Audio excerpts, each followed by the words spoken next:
اعوذ باللہ من الشیطان الرجیم بسم اللہ الرحمن الرحیم۔ تو طالوت کی فوج نے اللہ کے حکم سے ان کو شکست دی اور داؤد نے جالوت کو قتل کر ڈالا، اور اللہ نے ان کو حکومت یعنی تابوت اور حکمت نبوت سے نوازا، اور جو کچھ علم چاہا سکھایا۔ اور اگر اللہ انسانوں کا ایک دوسرے سے دفاع نہ کرتا رہتا تو زمین فساد سے بھر جاتی، لیکن اللہ اہل عالم پر بڑا مہربان ہے۔ یہ اللہ کی آیات ہیں جو تمہیں حق کے ساتھ پڑھ کر ہم سناتے ہیں، اور آپ صلی اللہ علیہ وسلم بلا شبہ رسولوں میں سے ہیں۔ یہ پیغمبر جو ہم وقتاً فوقتاً بھیجتے رہے، ان کو ہم نے ایک دوسرے پر فضیلت دی ہے۔ بعض ایسے ہیں جن سے اللہ نے گفتگو کی، اور بعض کے دوسرے امور میں مرتبے بلند کیے، اور عیسیٰ ابن مریم کو ہم نے واضح معجزات سے نوازا، اور روح القدس سے ان کو قوت دی۔ اور اگر اللہ چاہتا تو ان کے بعد لوگ واضح نشانات آنے کے بعد آپس میں نہ لڑتے، لیکن انہوں نے اختلاف کیا، پس ان میں سے بعض تو ایمان لے آئے اور بعض کافر ہو گئے۔ اور اگر اللہ چاہتا تو یہ لوگ باہم جنگ و جدل نہ کرتے، لیکن اللہ جو چاہتا ہے کرتا ہے۔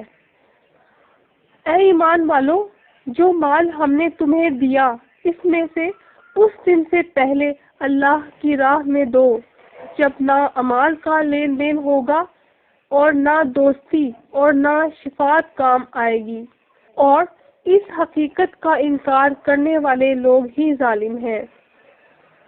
اللہ وہ با اختیار ہستی ہے کہ اس کے سوا کوئی بھی کسی اختیار کے لائق نہیں، ہمیشہ زندہ حاضر و ناظر تھامنے والا، اسے نہ اونگ آتی ہے نہ نیند کہ اس کے ساتھ رابطے میں خلل پڑے۔ جو کچھ آسمانوں میں اور زمین میں ہے سب اسی کا ہے۔ کون ہے کہ اس کی اجازت کے بغیر اس سے شفاعت کر سکے؟ جو کچھ لوگوں کے ساتھ ہو رہا ہے اور جو کچھ بعد میں ہوگا اسے سب معلوم ہے، اور وہ اللہ کے علم میں سے کچھ حاصل نہیں کر سکتے، ہاں جس قدر وہ خود چاہتا ہے۔ اس کی بادشاہی اور علم آسمان اور زمین سب پر حاوی ہے، اور ان کی حفاظت اس کے لیے کچھ بھی دشوار نہیں۔ وہ بڑا عالی رتبہ اور جلیل القدر ہے۔ دین اسلام میں زبردستی نہیں ہے، جبکہ ہدایت صاف طور پر ظاہر اور گمراہی سے الگ ہو چکی ہے۔ تو جو شخص شیطان اور نفس کی دعوت کا انکار کر دے اور اللہ پر ایمان لائے تو اس نے ایسا مضبوط سہارا پکڑا ہے جو کبھی ٹوٹنے والا نہیں، اور اللہ سب کچھ سنتا اور جانتا ہے۔ جو لوگ ایمان لائے ہیں ان کا مددگار اللہ ہے کہ جہالت کے اندھیرے سے نکال کر علم کی روشنی میں لاتا ہے، اور جو کافر ہیں ان کے ساتھی شیطان ہیں کہ ان کو ایمان کی روشنی سے نکال کر کفر کے اندھیروں میں لے جاتے ہیں۔ یہی لوگ اہل جہنم ہیں کہ اس میں ہمیشہ رہیں گے۔ اے پیغمبر صلی اللہ علیہ وسلم، بھلا تم نے اس شخص پر غور نہیں کیا جو اس کے باوجود کہ اللہ نے اس کو سلطنت بخشی تھی، ابراہیم علیہ السلام سے رب کے بارے میں جھگڑنے لگا؟ جب ابراہیم علیہ السلام نے کہا میرا پروردگار تو وہ ہے جو زندہ کرتا ہے اور مارتا ہے، وہ بولا کہ زندگی اور موت تو میں بھی دے سکتا ہوں۔ ابراہیم علیہ السلام نے کہا اللہ سورج کو مشرق سے لاتا ہے، تم اسے مغرب سے لا کر دکھاؤ۔ یہ سن کر کافر حیران رہ گیا، اور اللہ ظالم اور شرک پر آمادہ فسادی لوگوں کو ہدایت نہیں دیا کرتا۔ یا اسی طرح وہ شخص جو ایک بستی سے گزرا جو اپنی چھتوں سے گری پڑی تھی، تو کہا اللہ اس کو اجڑنے کے بعد کب آباد کرے گا؟ تو اللہ نے اس کو 100 برس تک موت دے دی۔ پھر اس کو زندہ کیا اور پوچھا کہ تم کتنا عرصہ حالت موت میں رہے؟ اس نے کہا کہ 1 دن یا دن کا کچھ حصہ۔ اللہ نے فرمایا کہ نہیں، بلکہ 100 سال مردہ رہے ہو۔ اور اب اپنے کھانے پینے کی چیزوں کو دیکھو کہ اس عرصہ میں خراب نہیں ہوئی، جبکہ گدھے کو بھی دیکھو جو مر کر بکھر چکا ہے، تاکہ اس واقعہ سے ہم تمہیں لوگوں کے لیے اپنی قدرت کی نشانی بنائیں۔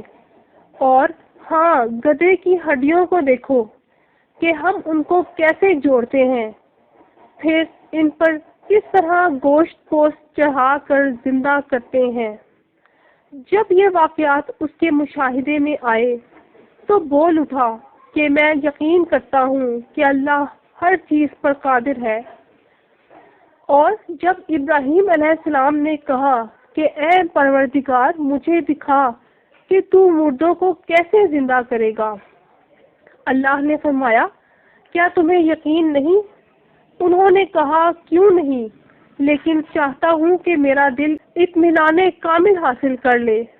اللہ نے فرمایا کہ 4 پرندے پکڑ کر انہیں اپنی آواز سے مانوس کر لو، پھر ٹکڑے کر دو، پھر ان کا ایک ایک ٹکڑا ہر ایک پہاڑ پر رکھ دو، پھر ان کو آواز دو تو وہ تمہارے پاس دوڑتے چلے آئیں گے۔ اسی طرح روز قیامت سور کی آواز کی تاثیر سے مردے زندہ ہو کر آئیں گے۔ اور جان لو کہ اللہ ہی غالب اور صاحب حکمت ہے۔ جو لوگ اپنا مال اللہ کی راہ میں خرچ کرتے ہیں، ان کے مال کی مثال اس دانے کی سی ہے جس سے 7 بالیں نکلیں اور ہر ایک بالی میں 100 دانے ہوں۔ اور اللہ جس کے مال کو چاہتا ہے دنیا اور آخرت میں 700 گنا تک بڑھا دیتا ہے۔ وہ بڑی وسعت والا اور سب کچھ جاننے والا ہے۔ جو لوگ اپنا مال اللہ کے راستے میں خرچ کرتے ہیں، پھر اس کے بعد نہ اس خرچ کا کسی پر احسان رکھتے ہیں اور نہ کسی کو تانا دیتے ہیں، ان کا اجر ان کے پروردگار کے پاس تیار ہے، اور قیامت کے روز نہ ان کو کچھ خوف ہوگا اور نہ وہ غمگین ہوں گے۔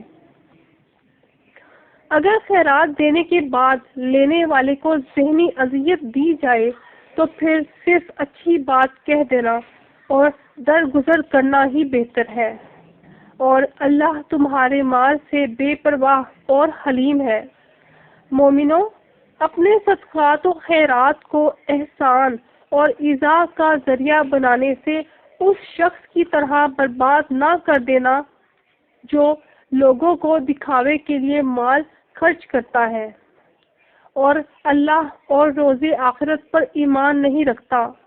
تو اس کی مثال اس چٹان کی سی ہے جس پر تھوڑی سی مٹی پڑی ہو اور اس پر زور کا پانی برس کر اسے صاف کر ڈالے۔ اسی طرح یہ ریاکار لوگ اپنے اعمال کا کچھ بھی اجر حاصل نہیں کر سکیں گے، اور اللہ ایسے ناشکروں کو ہدایت نہیں دیا کرتا۔ اور جو لوگ اللہ کی خوشنودی حاصل کرنے کے لیے اور خلوص نیت سے اپنا مال خرچ کرتے ہیں، ان کی مثال ایک باغ کی سی ہے جو بلند جگہ پر واقع ہو۔ جب اس پر بارش پڑے تو دگنا پھل لائے، اور اگر بارش نہ بھی پڑے تو فوار ہی کافی ہے، اور اللہ تمہارے اعمال کو دیکھ رہا ہے۔ بھلا تم میں کوئی یہ چاہتا ہے کہ اس کا کھجوروں اور انگوروں کا باغ ہو جس میں نہریں بہہ رہی ہوں اور اس میں اس کے لیے ہر قسم کے میوے موجود ہوں، اور اسے بڑھاپا آ پکڑے اور اس کے چھوٹے بچے بھی ہوں، تو ناگہاں اس باغ پر آگ کا بھرا ہوا بگولا چلے اور وہ جل کر راکھ کا ڈھیر ہو جائے۔ اس طرح اللہ تم سے اپنی آیات وضاحت سے بیان فرماتا ہے تاکہ تم سوچو کہ ہر قدم اللہ کی رحمت درکار ہے۔ مومنو، جو پاکیزہ اور عمدہ مال تم کماتے ہو اور جو چیزیں ہم تمہارے لیے زمین سے نکالتے ہیں ان میں سے اللہ کی راہ میں خرچ کرو، اور خراب فضول چیزیں دینے کا قصد نہ کرو کہ اگر وہ چیزیں تمہیں دی جائیں تو اس کو لیتے وقت آنکھیں بند کر لو، ان کو کبھی نہ لو، اور جان رکھو کہ اللہ بے نیاز اور قابل ستائش ہے۔ شیطان تمہیں تنگ دستی کا خوف دلاتا اور بے حیائی کے کام پر خرچ کرنے پر اکساتا ہے، جبکہ اللہ تم سے اپنی بخشش اور رحمت کا وعدہ کرتا ہے، اور اللہ بڑی وسعت اور علم والا ہے۔ وہ جس کو چاہتا ہے دانائی بخشتا ہے، اور جس کو حکمت اور دانائی ملی بے شک اس کو بڑی نعمت ملی، اور نصیحت تو وہی لوگ قبول کرتے ہیں جو سمجھنے کی کوشش کرتے ہیں۔ اور تم اللہ کی راہ میں جو بھی اور جس طرح کا خرچ کرو یا کوئی نظر مانو، اللہ اس کو جانتا ہے، اور ظالموں کا جو شرک اور برائی میں خرچ کرتے ہیں آخرت میں کوئی مددگار نہیں۔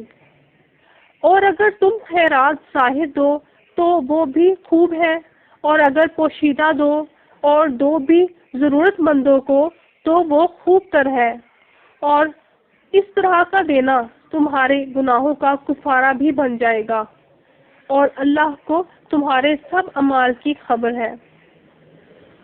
اے رسول اکرم صلی اللہ علیہ وسلم، تم لوگوں کی ہدایت کے ذمہ دار نہیں ہو، بلکہ اللہ ہی جس کو چاہتا ہے ہدایت بخشتا ہے۔ اور مومنو، تم جو مال خرچ کرو گے تو اس کا فائدہ تم ہی کو ہے، اور تم جو خرچ کرو گے تو اللہ کی خوشنودی کے لیے کرو گے، اور جو مال تم خرچ کرو گے وہ تمہیں پورا پورا واپس دیا جائے گا، اور تمہارا کچھ نقصان نہیں کیا جائے گا۔ اور ہاں، تم جو خرچ کرو گے تو ان حاجت مندوں کے لیے جو اللہ کی راہ میں رکے بیٹھے ہیں اور ملک میں کسی طرف جانے اور کاروبار کی طاقت نہیں رکھتے، مانگنا آر سمجھتے ہیں، یہاں تک کہ نہ مانگنے کی وجہ سے ناواقف شخص ان کو خوشحال تصور کرتا ہے، اور تم چہروں سے ان کو صاف پہچان لو کہ حاجت مند ہیں، اور شرم کے سبب لوگوں سے منہ پھاڑ کر اور لپٹ کر نہیں مانگ سکتے۔ اور تم جو مال خرچ کرو گے کچھ شک نہیں کہ اللہ کو اس کا پورا پورا علم ہے۔ جو لوگ اپنا مال رات اور دن اور پوشیدہ اور ظاہر اللہ کی ہدایت کے مطابق خرچ کرتے رہتے ہیں، ان کا اجر پروردگار کے پاس ہے، اور ان کو کبھی بھی نہ کسی طرح کا خوف ہوگا اور نہ غم۔ جو لوگ ربا، زکوٰۃ کے مال پر نفع کھاتے ہیں وہ معاشرے میں ایسے رہتے ہیں جیسے کسی پر شیطان سوار ہو کر حواس باختہ اور مال کا حریص بنا دیتا ہے۔ یہ اس لیے کہ وہ کہتے ہیں کہ یہ نفع یعنی ربا بھی تو کاروباری منافع کی طرح ہی ہے، حالانکہ کاروبار کو اللہ نے حلال کیا ہے اور ضرورت مند سے رقم پر نفع لینے کو حرام قرار دیا ہے۔ تو جس شخص کے پاس اللہ کی نصیحت پہنچی اور وہ ربا لینے سے باز آ گیا تو جو پہلے ہو چکا وہ اس کا ہے، اور قیامت کے دن اس کا معاملہ اللہ کے سپرد ہے۔ لیکن اب جو زکوٰۃ کے مال پر منافع لے گا تو ایسے لوگ جہنمی ہیں کہ ہمیشہ دوزخ میں جلتے رہیں گے۔